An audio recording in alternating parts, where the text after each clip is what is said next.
केंद्रीय कर्मचारियों की सैलरी में आएगा अब सबसे बड़ा उछाल। नए वेतन आयोग में क्या क्या बदलने वाला है, चलिए आपको बताते हैं। नमस्कार, बहुत स्वागत है आपका न्यूज़ 18 का डिजिटल प्लेटफॉर्म आप देख रहे हैं। मैं हूं आपके साथ रितु सिंह।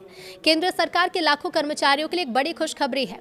अगले साल लागू होने वाले संभावित 8वें वेतन आयोग को लेकर चर्चाएं तेज हो गई हैं। जानकारों का मानना है कि इस बार कर्मचारियों की सैलरी में जो बढ़ोतरी होने वाली है वो पिछले कई साल का रिकॉर्ड तोड़ सकती है। अब तक पूरा ध्यान बेसिक सैलरी और फिटमेंट फैक्टर पर था, लेकिन हालिया विश्लेषण से पता चलता है कि असली गेम चेंजर कर्मचारियों को मिलने वाले भत्ते यानी अलाउंस होने वाले हैं। तो यदि डीए को बेसिक सैलरी में मर्ज कर दिया जाता है तो महीने के आखिर में इनहैंड आने वाली सैलरी में भारी इजाफा देखने को मिलेगा। 8वें वेतन आयोग के तहत हाउस रेंट अलाउंस और ट्रैवल अलाउंस में बड़े बदलाव की उम्मीद है। इन भत्तों से सीधे तौर पर कर्मचारियों की मंथली सैलरी पर असर पड़ता है। मौजूदा 7वें वेतन आयोग के तहत शहरों की कैटेगरी के अनुसार एचआरए की दरें 30%, 20% और 10% है। जानकारों का यह अनुमान है कि नए वेतन आयोग में इन दरों को फिर से 24%, 16% और 8% पर रीसेट किया जा सकता है। भले ही प्रतिशत कम हो, लेकिन नई बेसिक सैलरी में भारी उछाल आएगा। इसलिए मिलने वाला एचआरए पहले से करीब दोगुना हो सकता है। आप इसे उदाहरण के जरिए समझिए। यदि किसी कर्मचारी की मौजूदा समय में बेसिक पे 35,400 रुपये है तो उससे एक्स कैटेगरी के शहर में करीब 10,620 रुपये एचआरए मिलता है। लेकिन 8वें वेतन आयोग के बाद यदि नई बेसिक सैलरी बढ़कर 90,000 हो जाएगी तो उसका 24% की दर से एचआरए बढ़कर 21,600 रुपये हो जाएगा। साफ है कि भत्तों के जरिए कर्मचारियों की जेब में पहले से कहीं ज़्यादा पैसा आने वाला है।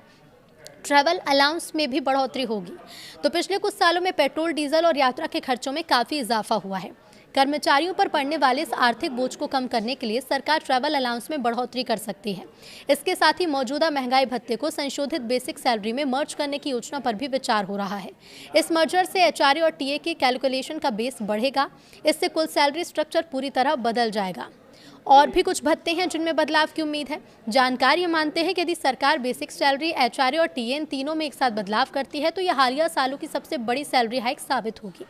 इससे न केवल कर्मचारियों का लाइफस्टाइल सुधरेगा, बल्कि महंगाई के दौर में उनके वित्तीय बोझ को भी काफ़ी हद तक कम किया जा सकेगा। कुल मिलाकर उम्मीद यही कि 8वां वेतन आयोग कर्मचारियों के लिए भत्तों की सौगात लेकर आने वाला है।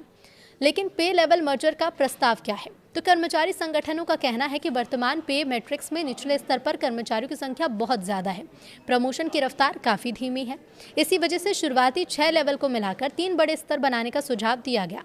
प्रस्ताव के मुताबिक लेवल 1 और लेवल 2 को मिलाकर नया स्तर बनाया जा सकता है। लेवल 3 और लेवल 4 को एक साथ जोड़ा जा सकता है। लेवल 5 और लेवल 6 को मिलाने की भी तैयारी हो सकती है। इस बदलाव का मकसद वेतन विसंगतियों को कम करना और कर्मचारियों को तेज पदोन्नति का मौका देना बताया जा रहा है।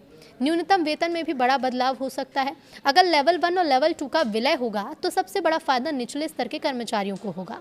वर्तमान में लेवल 1 की शुरुआती बेसिक सैलरी 18,000 है, जबकि लेवल 2 की शुरुआती सैलरी 19,900 रुपये। मर्जर लागू होने पर लेवल 1 कर्मचारियों की बेसिक सीधे ऊपरी स्तर के हिसाब से तय होगी।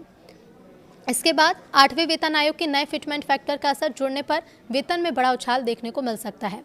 कर्मचारियों को ऐसे में सीधा लाभ मिल सकता है। यदि ये व्यवस्था लागू होती है तो लेवल 1 कर्मचारियों को ऊंचे वेतनमान का लाभ मिलेगा।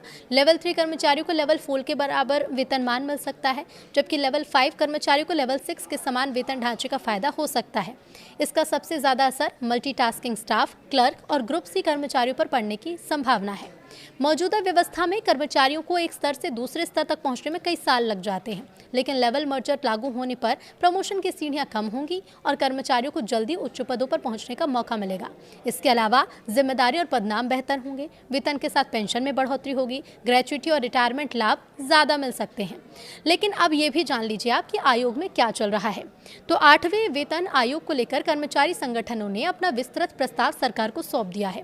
आयोग ने सुझाव और मांगे जमा करने की समय सीमा बढ़ा दी है।